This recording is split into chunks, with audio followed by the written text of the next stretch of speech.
Hey guys, so today we're going to be looking at this Nilight. It is a 10 gauge, 12-foot jumper cable. Should come with everything inside here that we show you. So basically we're going to get it, we're going to cut it open and make sure to always close your knife so that you don't cut yourself. It's going to come inside of, it has a nice little handy carrying bag, so that's nice. I did not know it came with that. So that's handy because when you're getting your cables out and you unhook them and you use them, they usually take up a lot of room. They're not very compact when you put them back.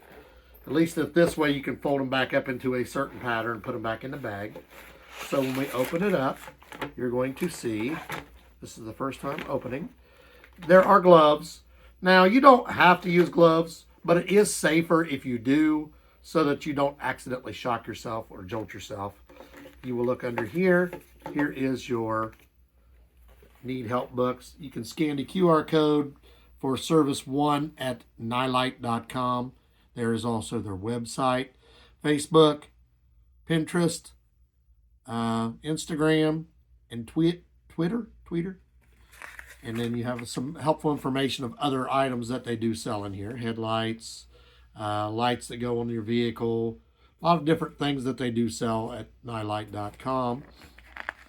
So we will be posting the link for these as well as their store in the description. So you can click on either one, go to the store or straight to this item. Because like I said, they do sell a lot of different things. They have all this different stuff inside of there. As well as emergency kits like we're going to show you in here. So it'll also come with the warning tag. So I don't need this because I've dealt with these a lot of times. But I'm probably still going to leave it on here. Now what it means by 10 gauge, that's the gauge of this wire here from car to car. So the thicker the gauge, of course, the more it can hold. But that shouldn't be a problem if you're just jumping your cars. We're going to look at the handles themselves. They look like they're nice and sturdy made. They're riveted, so you don't have to worry about, I've seen some brands where this will come out and back out, and then these will shift apart because they're just held in with a spring. These are riveted, so that's good. And it looks like it has a couple different ways to grab. You can grab on the outside like this, or grab on the inside like this. Now, do not get your finger caught in there. That will be painful. So when we're hooked these up, and we are going to go out and show you how to hook them up. We're not really going to jump the car because it doesn't need it jumped. But we're going to show you how to hook them up because the main thing people mess up on is this part. You see the plus and the minus, the positive, the negative. You must make sure they are hooked up exactly the same to both cars. You must have red to red, black to black. So if you have red to red on one car and red to black on the other, what you're going to do is it's going to probably shut the car off, the car that's running, and it may blow something because you're back feeding the motor. So we're going to show you how to hook it up. We're going to show you how long these are. They're supposed to be 12 feet. And then we will come back and do a final wrap up and a review.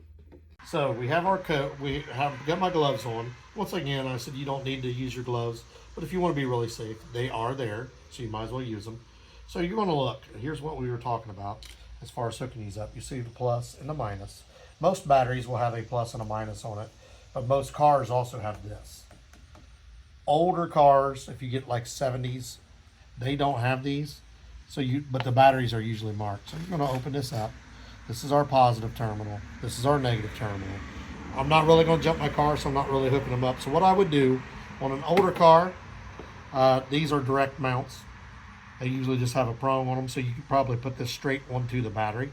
The newer cars are set up so you can put them on here, just somewhere where they'll get contact. On the negative, on here. So once you have these hooked up, let's say this is hooked up on here, and this is hooked up on here. What you need to do is make sure this other side, these are not touching each other. Because if they are, these are going to spark. So you need to keep these two away from each other. Because what you'll do is you'll get an arcing process. Because the power is coming from the battery to two open ends. These are what you're going to hook to your other car battery. So what's going to happen is if these two touch, it's going to set off, sparks go everywhere. And that's where you have to make sure you do the same thing on your other car. On your other car, positive has to go to positive, negative has to go to negative. If you have this on positive, this on negative, and these two are reversed, you're going to arc it. You're probably going to short something out. You're definitely going to shut the car that's running off because it's going to backfeed. It may not hurt anything, or it may, especially on newer cars because they have a lot of computers. So you want to make sure you hook these up correctly, but that's how you would do it. These are 12 foot, so we're going to give you a rough idea. If this was hooked up, I could go about this far. So you don't have to be, on some of these, you have to be really, really close. I could be clear back here, still hooked up to the other car, and still have a little bit of room. So that's a nice feature as well. So I really like that, the length you got. And I like the fact that these are thin and they're easy to mold. So hey guys, we are back. We showed you how these operate. Want to give you what I liked about these. If you're, let's say your car dies and you need jumped at a gas station or in a parking lot at a supermarket. Sometimes if you get the 6, 8, 10-foot ones, you don't have enough length on your jumper cables to jump them. Some people can hook 2 sets together. That's dangerous because where they hook up, they can come apart, they can touch together. So it's nice to have a long enough set. 12 foot seems about right length. You saw, I showed you how close you have to be. So that's pretty good distance. I like the way they designed their clamping parts. They're sturdy, made here. They're not going to pop apart real easily. The clamps themselves have a couple different ways to clamp. I like that. It has these gloves. You don't have to have them, but more safety is always good. We're going to, once again, I want to tell you, we're going to put the link for these in the description.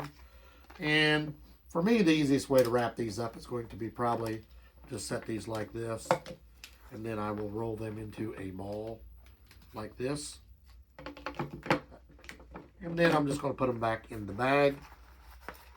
And then you see it's not going to take a whole lot of space. You also have this, they make a lot of products, so it's nice to see those. And if you need to, when you roll them up like this, you can always tighten your loop like this. So if it's not small enough, you just have to see if they fit inside of there. And then you just put them away. And you can put your gloves in there. That was the perfect size. I got it just right. And then if you need more room, you can adjust your clamps like this to the side and to the side so that they're not actually overlapping. And then it just zips right up. Very little space. These will actually shift around while they're driving and get even flatter. They are made by Nilight. They are 10 gauge, 12 foot jumper cables. Perfect length, 12 foot. I showed you that. I like the way they clamp. They shouldn't come apart real easy. Nilight sells a lot of products. So you're looking through the links we'll post both direct for this and for their store. You'll see they have a lot of stuff in there. I do like these. I would definitely use where I'm going to use these and recommend these.